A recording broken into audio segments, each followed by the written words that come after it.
Hey, Coach, it's Trevor Gross from CUTigers.com. Coaches like to say that it's never as good or never as bad as you think when you look at it on film. Just how did the game break down for you as you evaluated the film?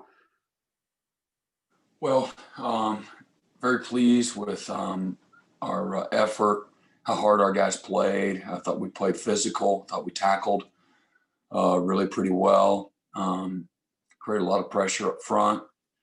And, one of the more complete games that we've played in a little while against a good quality opponent. They've been very efficient on offense. The quarterback, when he's been in, he's been really playing at a high level. And they do a great job scheme-wise and presentation. So had a number of guys that started their first college game and played a lot of guys. So continue to develop, our defense and our depth. And, just there's a lot to build on. Every week presents a new challenge. And so you got to kind of start over and see what fits and what doesn't. But, really pleased with, being able to develop our roster on defense and have opportunities to improve and get better. And even, through, a real dominant win, there's plenty of things to teach from and correct from. And that we've got to continue to get better. We were far from clean, but really no real glaring issues from mental errors, things of that nature. Just got to continue to improve our fundamentals and, win more one-on-ones, whether that's winning in an A gap or that's beating somebody in pass rush or being more efficient on some of our movements and cleaner, and our timing's got to improve. And overall physicality was good, but, we're always looking to get better that way and clean up some things in coverage. Some of our man-to-man concepts in particular, and some of the play actions. We got to do a better job, recognizing the play action and when we're in zone coverage, helping out, in the right spots and underneath, and not give up so many windows and clear opportunities for the quarterback. But a little better at disrupting and containing the quarterback. But there's a few times that we let him get out that we've got to improve. We're playing an athletic dual threat quarterback this week as well. And moving forward, it won't change whether it's Florida State or, teams that are down the road. Brent, this is Pete from AP. You talk about the efficient performance and the effort that you guys had. How much of that came from having Skalski, Jones, Tyler back, and the guys knowing there's a confidence that the team you saw back in September is now back together? Well, I think, first and foremost, our guys have practiced really well the last 3 weeks. And prior to those guys coming back, our guys have been practicing well and getting better and gaining experience. There's a difference when you're always taking number 2 or number 3 reps in practice. The next thing you know, you're taking the first team reps. Yeah. And just like Jamie was as a sophomore, third-year player, not a lot of people were excited about when he went in the game, because he over pursuing or ducking his head or wasn't in the weak hook when he should be. His timing wasn't as good on a pressure or something like that. Or Balin even a year ago, super inconsistent as a sophomore. Nothing to be overly excited about. Very inconsistent in tackling and coverage and things like that. His knowledge was just, he's at a different level. So, all those young guys that have been able to gain valuable reps here, while some of the guys have been banged up, has been very beneficial. And again, have seen, again, the incremental improvement that you got to make as the season goes on, and as you're, as a player is maturing, within your system. Having those guys back was terrific. But there's still a bunch of young guys that are around them that I think they were all confident in the game plan and how, again, we practiced and just earning the right to play at a high level. Some of those guys didn't really practice a whole bunch, but we slowly got them in. So I don't know what the percentage would be, but Jamie's very confident in the game plan and can convey that to the players, and he's got a great presence to them. Same thing with Tyler. as well. And so it's always good to, again, have your experienced players back up. The experienced players are going to play consistently, first and foremost. They're going to play aggressively, which leads to physicality and precision. They're going to play the situations within the game. And so, again, situationally, you'll have a chance to be, even cleaner. And again, having Mike back out there, again, it's a safety valve. If things aren't going well with maybe some of the younger guys, he can always plug that. And but he brings, again, I don't know if a wealth of experience is the right word, but he certainly brings experience as well that translates to, again, just consistency. You doing the little things right. So, but as excited as you are about those guys working hard to get back out there and just having a great appreciation for them, and noticeable, again, leadership across the board, being strong up the middle, was the continued development of some of our younger players, or again, a guy like Mario that's been, just, he couldn't get out of his own way in regards to some just injury and COVID issues and some things like that. So to see him get out there and have some success in his first start was great to see. And or a guy like Ray Thornton, who got his first start, really for the most part played real well and was in good position. Sometimes when you don't notice him, that's a good thing, and doing his job. And I think in our dime package, Tyler Venables got in there and started and was in good position for most of the night. And again, Malcolm Green was outstanding, and really excited about his play, as well as many others that were able to continue to get the opportunity to get out there and gain some experience. And it's a little easier when you get in the game and you got a 40-point lead, as well as the other thing I would say, because teams are very one-dimensional in that situation, and things are just much different.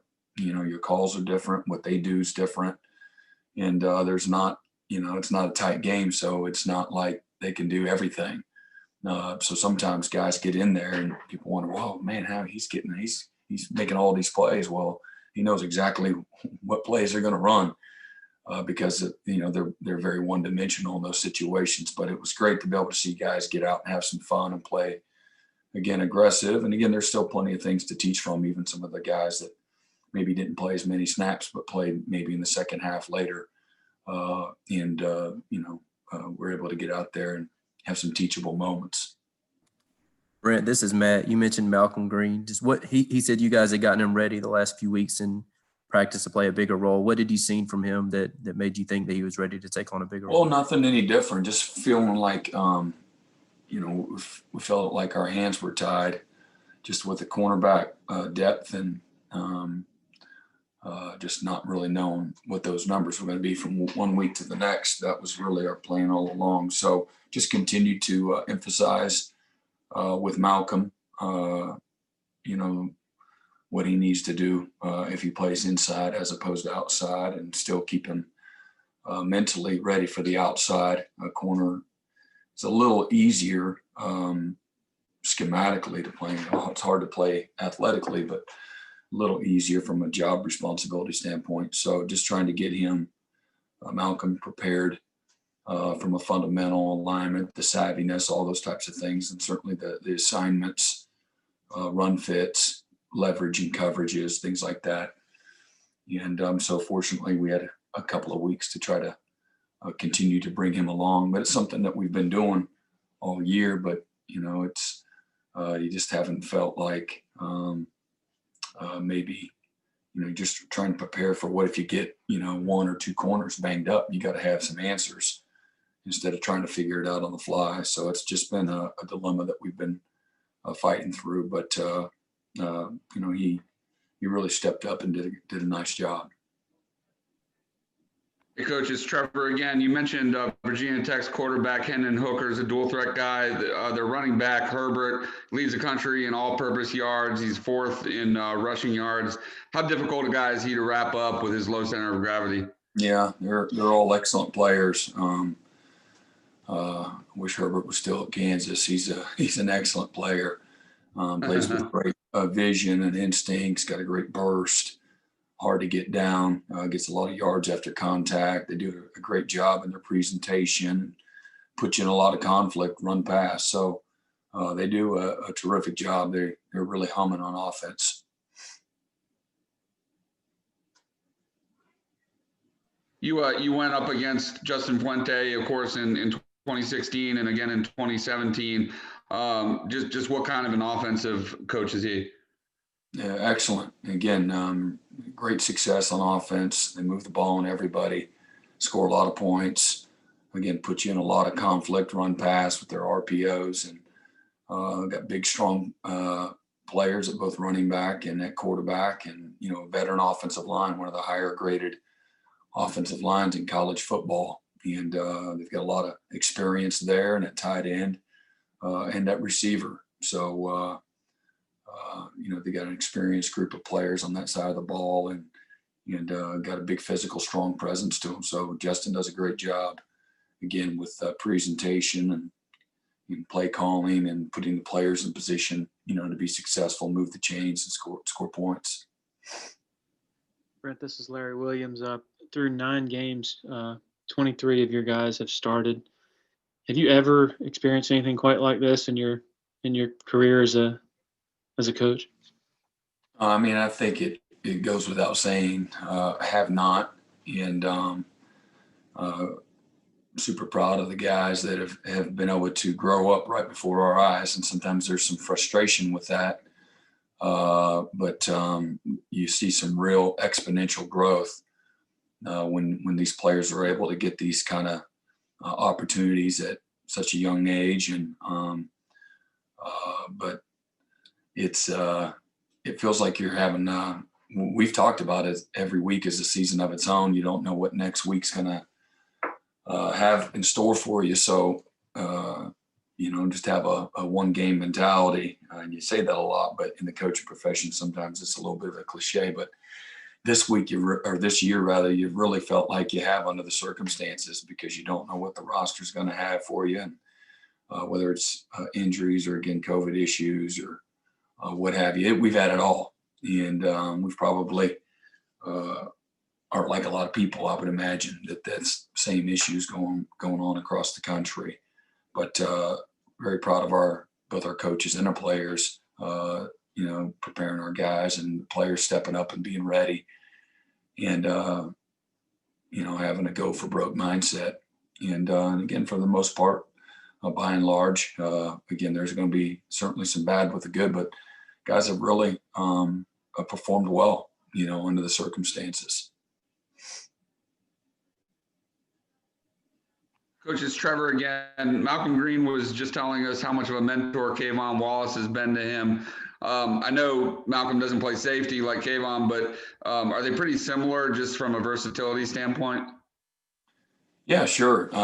Malcolm and Kayvon are two of the more versatile guys that we've had here. Can play multiple positions: safety, corner, nickel, dime, six-pack. Really thrive. Welcome the challenge, because that's a real challenge. You got to, again, have the instincts and the toughness, certainly the skill, and then the willingness to learn it. You got to put in extra time. You can't just throw anybody there and say, "Oh, just go cover him." And so there's a lot of time that goes in, but other than just the practice field that goes along with that. And then the guys has to have the propensity to do it, at a young age. And both of those, Kayvon and Malcolm, both showed, the ability to just, pick up their football junkies, and able to pick up schemes, and just understanding big picture, have a pretty good understanding of players around them. Those are all things that help you play at a consistent level, and at a high level. You're able to play with a lot more confidence if you not only know the what, but the why, and certainly the how. And both of those guys at a young age have shown the ability to do exactly that. So that's why you try to find guys like that, but they're hard to find, and very coveted at every level of football. Anything else for Coach Venables? Brent, I think yesterday I'm sorry. Go ahead, Matt.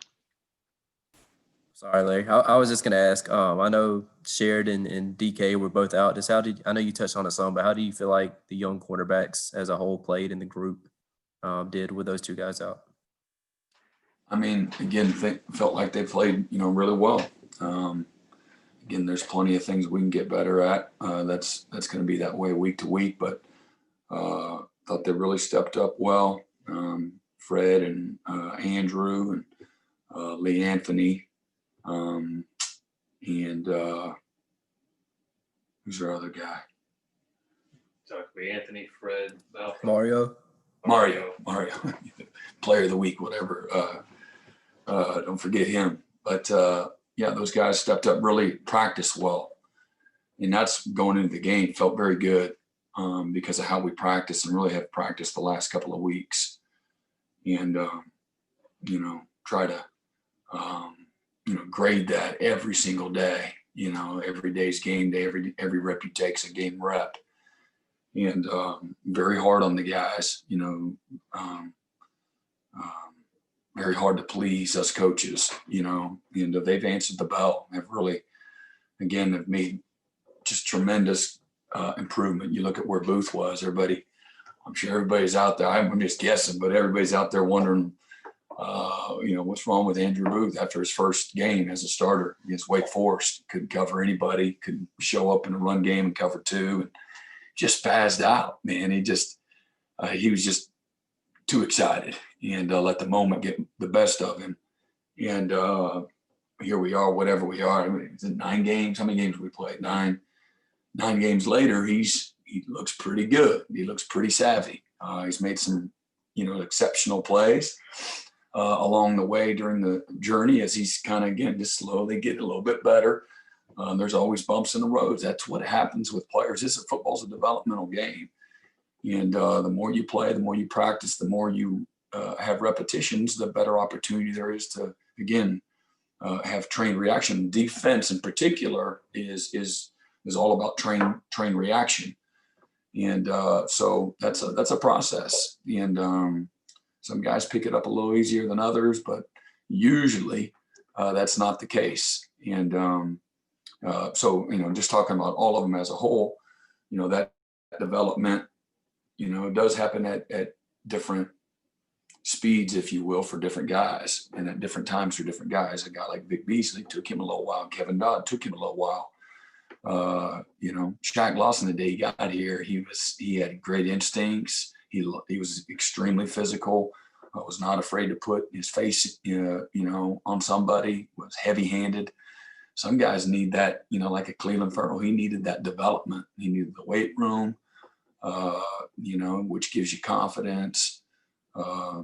Christian Wilkins and Dexter Lawrence were there sooner rather than later. But you go to a guy like Kendall Joseph that he had great instincts and all those things but how he played as a 5th-year senior, man, he was on a different planet from where he was as a freshman and sophomore.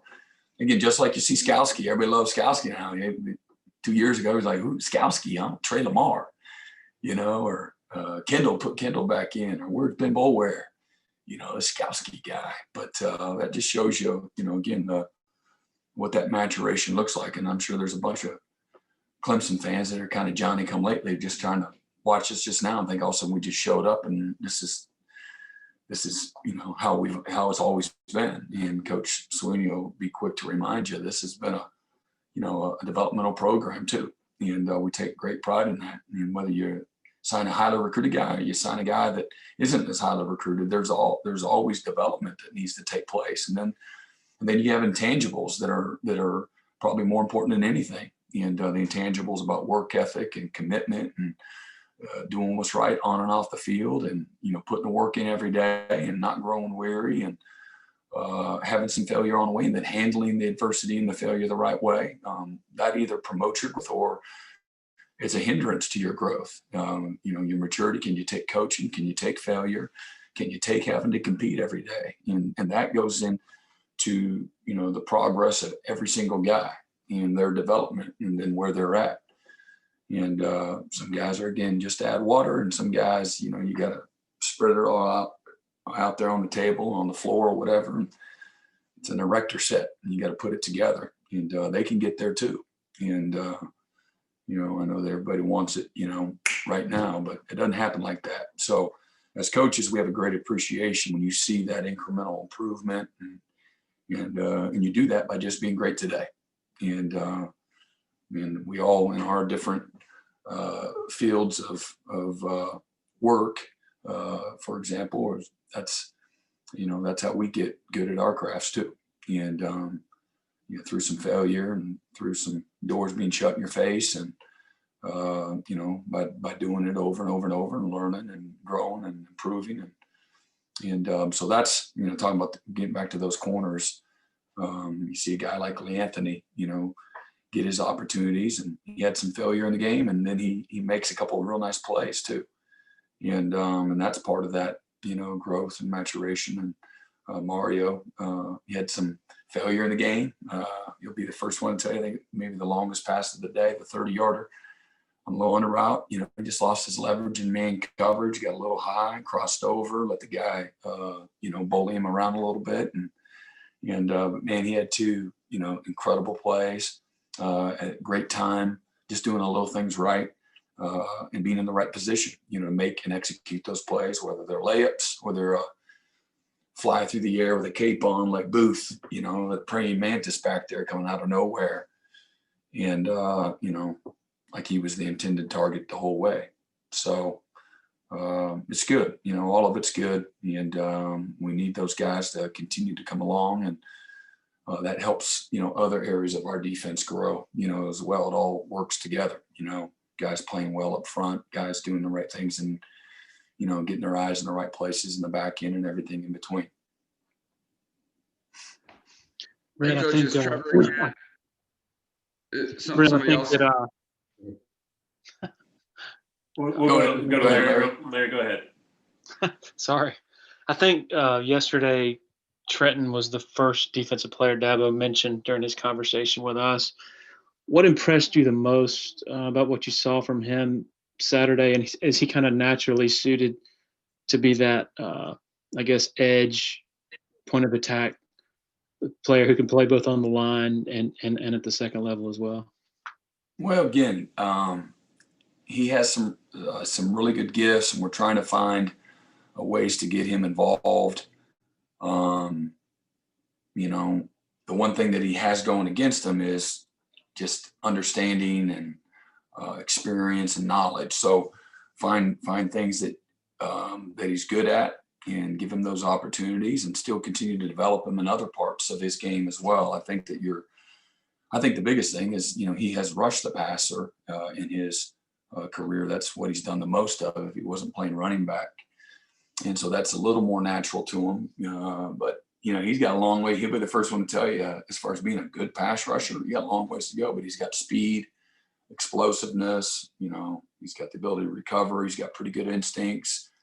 And then he's super coachable and very hungry, super tough. And so again, he made some plays wherever you kind of put him and kind of give him these jobs.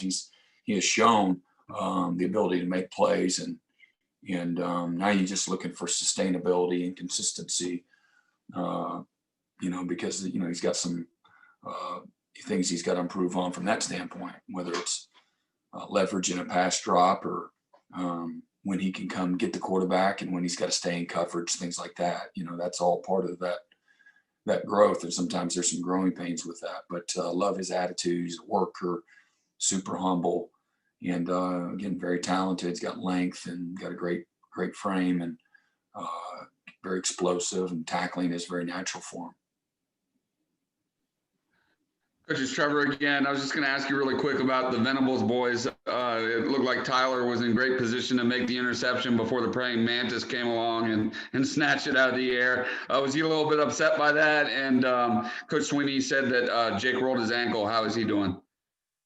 Yeah, I don't know if he was upset. I think he was excited. We made a great play.